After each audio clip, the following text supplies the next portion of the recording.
Once upon a time, in a valley where the grass was as green as emeralds and the clouds looked like giant balls of cotton candy, lived an old man named Silas and a young boy named Arlo. They shared a small, cozy cottage and a very gentle gray donkey named Pebble. One morning, Silas said, "It is a beautiful day to visit the market town. We shall sell our handmade baskets. Pebble, come along and help us." They began their journey with a whistle and a skip, walking happily down the winding dirt path. As they passed through the first village, they saw two women washing bright, colorful clothes in a sparkling stream. When the women saw the three of them walking, they began to giggle. "Look at that," one shouted, pointing her soapy finger. "They have a perfectly strong donkey, yet they both walk on their own feet. How silly! What is a donkey for, if not for riding?" Silas heard this and felt a little bit foolish. "Are we being silly, Pebble?"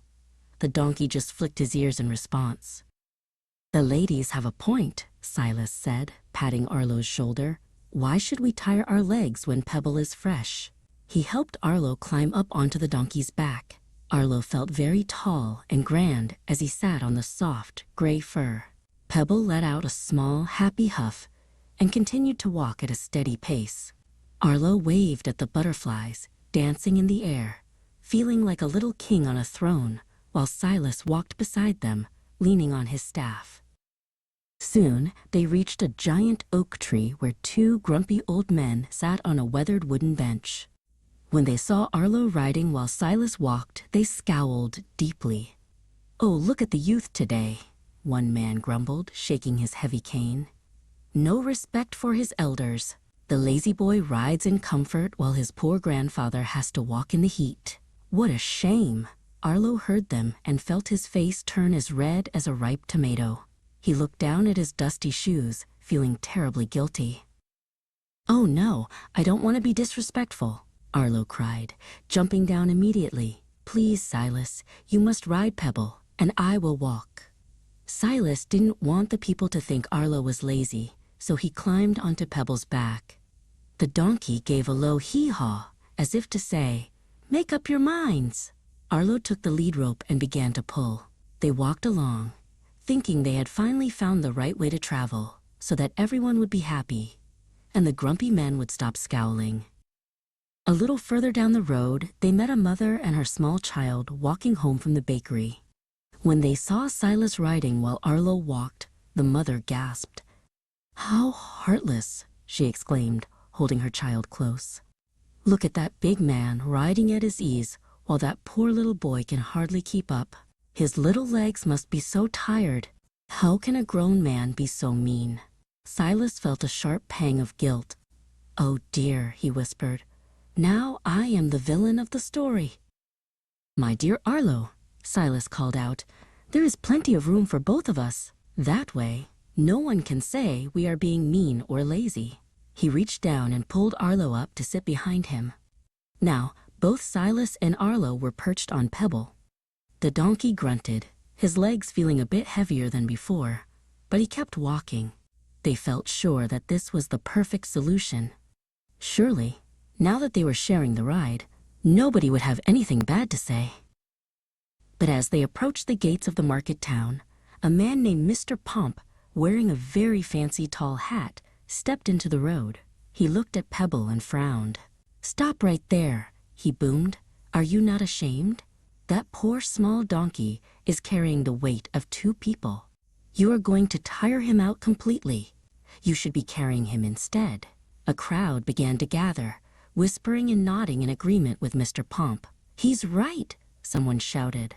"Poor donkey." Silas and Arlo were now completely confused. They got off Pebble and sat by the side of the road. "We have tried everything," Silas sighed. "Maybe if we carry Pebble, people will see how much we care for him." They found a long, sturdy wooden pole and some soft ropes. They gently tied Pebble's feet to the pole. Pebble looked very confused, lying on his back with his hooves in the air.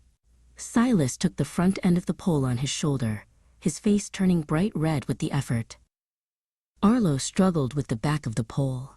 "Heave ho," he grunted. Pebble was a very heavy, hairy hammock. They wobbled and swayed like a ship in a storm. Pebble wiggle-jiggled, his tail swishing in Arlo's face. "Stop kicking, Pebble." Arlo giggled through his sweat. They shuffled toward a narrow stone bridge. The townsfolk erupted in laughter. "Look," they cried, "the donkey is taking a nap on a stick."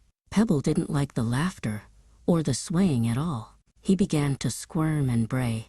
"Hee-haw! Hee-haw!"